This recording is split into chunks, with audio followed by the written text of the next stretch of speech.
Bonjour, bienvenue dans cette vidéo de construction mécanique. Aujourd'hui, je vais vous parler impression 3D et je vais vous montrer donc différents projets que nous avons réalisés au lycée avec donc nos imprimantes. Je me suis incrusté dans la vidéo, c'est pour vous montrer donc je vais vous montrer pas mal de pièces que nous avons imprimées.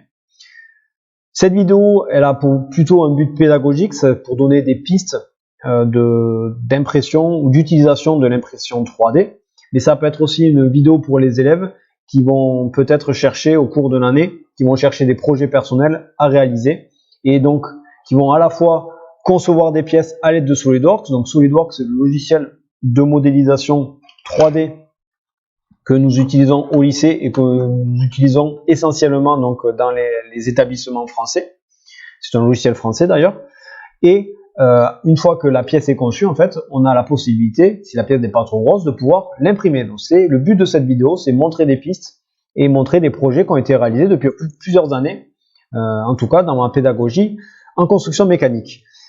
Petit point d'abord sur les machines, c'est assez important. On a à notre disposition actuellement, j'utilise 3 machines. J'utilise d'abord l'Ultimaker de plus, donc c'est celle qui est à gauche que je cache un peu avec ma webcam. C'est une machine très performante, une machine hollandaise qui coûte aux alentours de 2500 €. Elle a rarement de bugs, elle fonctionne très bien. Bien évidemment, elle coûte un peu cher. Et il y a la Creality CR10, donc ça c'est ma machine personnelle que j'ai payée il y a 3-4 ans, environ 300 € et qui permet donc pour 300 € de faire des pièces de très très bonne qualité quand même, malgré un coût plus faible. Ces deux machines fonctionnent avec le logiciel Cura. Cura, c'est un logiciel donc de open source. C'est le logiciel qui permet de programmer donc ces machines et du coup vous allez pouvoir avec un seul logiciel programmer à la fois l'Ultimaker, la Creality ou énormément d'autres imprimantes. Il faut savoir que depuis quelques jours nous avons également reçu une Creality CR10 S V2 Pro, donc ou Pro V2, donc c'est la toute dernière machine qu'on vient d'avoir. En fait c'est la continuité de la CR10 et c'est une machine donc aux alentours de 480 €. Donc si ça vous intéresse, n'hésitez pas à me demander, je ferai un retour donc sur cette nouvelle machine que nous venons juste de brancher. Au niveau des projets, des pièces, donc je rentre tout de suite dans le vif du sujet. Un des projets que j'utilise très fréquemment en fait, c'est le dessous de verre. Le dessous de verre en fait, c'est l'élève quand il a maîtrisé, quand il a utilisé suffisamment SolidWorks, qu'il est capable de faire des pièces simples, je les lance très rapidement en fait sur la conception de dessous de verre. Donc en fait l'élève il va créer donc un disque. Ce disque il va lui faire une couronne pour faire un rebord et à l'intérieur en fait il va pouvoir tout simplement incruster soit une image ou réaliser une personnalisation comme ici là le coucou c'est moi. Et à l'aide donc de cette personnalisation, il va pouvoir faire donc sa pièce à lui. Donc après, je vous montre rapidement en image et en impression quelques réalisations élèves. Donc après, on a tout un tas de réalisations possibles. On en a un qui est pas mal. Donc chacun en fait on retrouve le Capitaine America. Donc l'élève réalise donc son dessous de verre personnel. C'est pas très compliqué et vous pouvez arriver à des choses beaucoup plus intéressantes, dont notamment l'utilisation en fait de l'outil insertion image dans Esquisse. Donc l'élève insère donc une image dans SolidWorks et va pouvoir réaliser donc à l'aide de cette image, réaliser le contour de cette image et pouvoir l'extruder ou enlever la matière en fonction de ce qu'il souhaite faire. J'ai des tutos sur ce genre de choses, donc je les mettrai en lien, je mettrai pas mal de liens également en dessous de la vidéo pour avoir quelques tutoriels qui sont en lien en fait avec cette présentation. Donc là on retrouve le Harley Davidson. Il y a également, donc là je les passe assez vite, un élève qui avait fait Dragon Ball et qui avait fait un assez bon rendu. Un Paris Saint-Germain spécial Jordan. Le autre support que j'utilise qui est super intéressant et que les élèves apprécient, c'est le support de téléphone. Donc là, sur ce thème, donc pareil, j'ai un tutoriel qui est assez intéressant, assez facile à faire. L'élève donc peut réaliser donc son support de téléphone et il peut bien évidemment se rajouter en fait, en fonction de son téléphone un cahier des charges et il va devoir donc personnaliser son dessous de verre, surtout son support de téléphone en fonction donc de son téléphone. Donc après, évidemment, on peut avoir des formes très différentes en fonction de ce que l'on souhaite faire. Là, j'avais un élève du coup qui avait complètement personnalisé son support. Il avait même réalisé un évidement pour pouvoir passer le câble et pour pouvoir brancher donc son support. Après, esthétiquement, l'élève donc avait fait ses choix. Je ne vais pas les commenter. Là, on a un autre modèle, donc on voit pas bien avec l'incrustation de ma vidéo, de ma webcam. Mais voilà, c'est d'autres types de supports possibles. Autre support possible, l'ouvre-porte anti-Covid. Donc là, pour appuyer sur les boutons d'ascenseur, ouvrir les portes. Support d'actualité il y a 1 an. Maintenant, à vous de voir si c'est utile.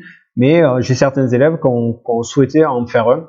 Donc vous avez après toute une phase de personnalisation possible avec des écritures ou les formes comme on peut voir là le jeune qui est en train de réaliser donc son propre ouvre-porte.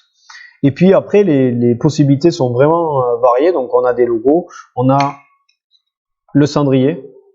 Donc également pour les personnes qui connaissent pas l'impression 3D, je fais une petite parenthèse parce qu'on le voit bien sur le cendrier là, bleu et jaune. L'intérieur des pièces en impression 3D, vous pouvez faire des nids d'abeilles ou en tout cas le remplissement n'est pas total. Donc là on voit bien dans cette vidéo. Donc il faut savoir que l'impression 3D, vous pouvez également jouer sur la densité des pièces. Donc je reviens à mes projets pièces. Donc là on a le cendrier. Là j'ai un élève qui avait fait donc un porte-clés. Donc là petit cahier des charges pour le passage d'anneau. Il avait fait ses initiales. Autre projet possible qui marche bien, c'est après les élèves qui souhaitent faire des logos de voitures. Donc là on a le logo Audi. On a également le logo BMW Motorsports. Donc là pareil, qui ressemble un peu à un dessous de verre, mais avec des formes différentes.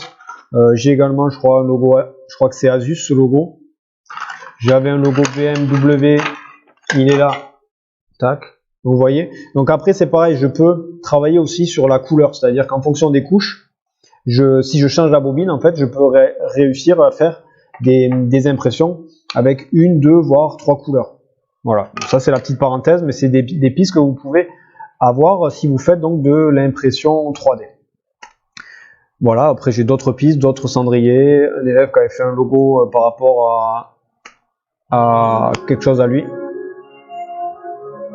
Donc maintenant je vais vous parler des projets à long terme. Les projets à long terme, c'est notamment le projet Dirtrike. Donc dans notre établissement, on a des techniciens d'usinage, donc je travaille beaucoup avec les techniciens d'usinage, et on va réaliser donc des pièces.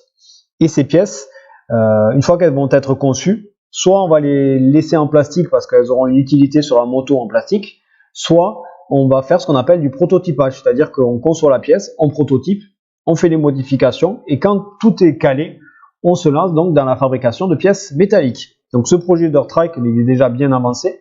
Il y a énormément de pièces donc, qui ont été conçues, imprimées en 3D, prototypées, avant d'être usinées. Je vais vous donner quelques exemples du coup autour de ce projet. On a notamment les fourreaux, les protections de fourreaux, de fourches. Donc c'est la photo que je vous mets maintenant. Ces pièces donc, elles restent en plastique, elles sont notamment donc, en ABS, donc une matière assez solide. Et donc là, la conception fait qu'on va imprimer des pièces et elles vont rester donc ces pièces en plastique. Autre projet de pièces en plastique sur cette moto, notamment la pièce qui permet de déporter le filtre à air. Donc celle-ci, c'est des pièces en plastique, pareil, on va rester sur de l'ABS. Mais par contre, après, tout le reste, on va utiliser fréquemment en fait les pièces comme prototypage. Donc je vais vous montrer des projets de prototypage. Donc on a par exemple voilà, par exemple, des projets donc de poignées. Donc là, on peut voir, là, j'avais une impression qui avait raté. Donc, on fait nos impressions, on cale toutes les dimensions, on respecte le cahier des charges, on vérifie que ça correspond aux dimensions, on vérifie que d'un point de vue usinage, tout ça c'est possible. Donc, il faut pouvoir faire vraiment des choses carrées. On fait, comme là sur l'image, on fait des mises en plan, c'est-à-dire l'élève va sortir toutes les dimensions, faire son cartouche, donner toutes les indications nécessaires à sa fabrication. Et une fois que tout ça est calé, en fait, ensuite on part donc vraiment sur l'usinage de la pièce en aluminium. Donc là, on a des pièces de haute qualité, des pièces d'aluminium. Alors je ne sais pas si on voit bien la caméra, mais on a des pièces qui, si elles étaient vendues dans le commerce, coûteraient un certain prix. Et comme ça, on a la même chose. Donc là, les élèves avaient caler donc le support de pontée. Donc on a deux pièces qui viennent comme ça. On a la même ici. Et on a donc le guidon. On a le guidon en fait qui passe dans l'orifice. Donc ces pièces ont été entièrement prototypées pour le respect des dimensions. Également, on peut voir sur cette pièce, je mets dans le bon sens, le logo Yamaha avec la gravure. Donc ça, c'est les élèves qui ont conçu entièrement un nouveau logo de chez, que peut-être Yamaha nous reprendra. Mais on voit le diapason avec l'écriture Yamaha. Et voilà ce que ça donne donc une fois que c'est imprimé, une fois que c'est usiné.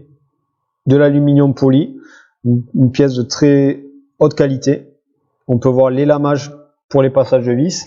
On a la même chose donc pour le ponté avec en plus l'ajout de la gravure, le vrai symbole de chez Yamaha.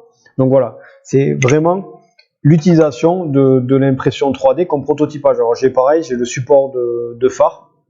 Donc ça c'était un autre projet, mais pareil, c'était vraiment utilisé. Je fais mon support de phare. Et une fois que j'ai fait mon support, alors il faut savoir qu'au départ j'avais d'abord fabriqué quelque chose avec des formes pas évidées, on prototype une deuxième, on en prototype une troisième, et puis ensuite on part sur le modèle réel en aluminium. Donc voilà réellement ce qu'est le prototypage, ou en tout cas comment est utilisé le prototypage dans notre lycée. Ensuite je vais vous parler donc d'autres projets. Donc là j'ai déjà parlé, on avait fait la même chose sur un autre projet, le Drift Trike. Après, on a d'autres projets, les engrenages, pour éviter donc de me casser le dos. Maintenant, j'imprime les engrenages en plastique, comme ça, je peux montrer aux élèves dans différentes salles. Je peux avoir tout un tas d'engrenages à présenter aux élèves. Dans les projets possibles, après, on peut utiliser l'impression 3D comme support, c'est-à-dire que je donne l'objet et les élèves utilisent cette pièce pour notamment les aider à assembler sous SolidWorks. Donc ça, c'est plutôt comme aide. Je donne le support comme aide. Autre projet possible qui est très intéressant, la main Uniball. Donc là pareil, j'ai tout un tas de vidéos sur ce projet. Donc c'est une main, c'est une prothèse de main pour enfants qui sont atteints d'agénésie. Donc c'est un handicap qui fait que les enfants naissent sans leurs mains, mais ils ont quand même la mobilité du poignet. Donc cette mobilité de poignet, en fait, avec ce projet, vous pouvez imprimer des mains. Et ces mains, en fait, après, donc avec là vous avez sans les fils, mais avec des fils de pêche et des élastiques, vous pouvez donc créer cette prothèse de main. Donc ça, c'est clé en main. Vraiment, il y a énormément de possibilités dessus. Si vous cherchez des projets pédagogiques autour du handicap et avec l'impression 3D, c'est un projet donc très intéressant. Je vous le conseille vivement.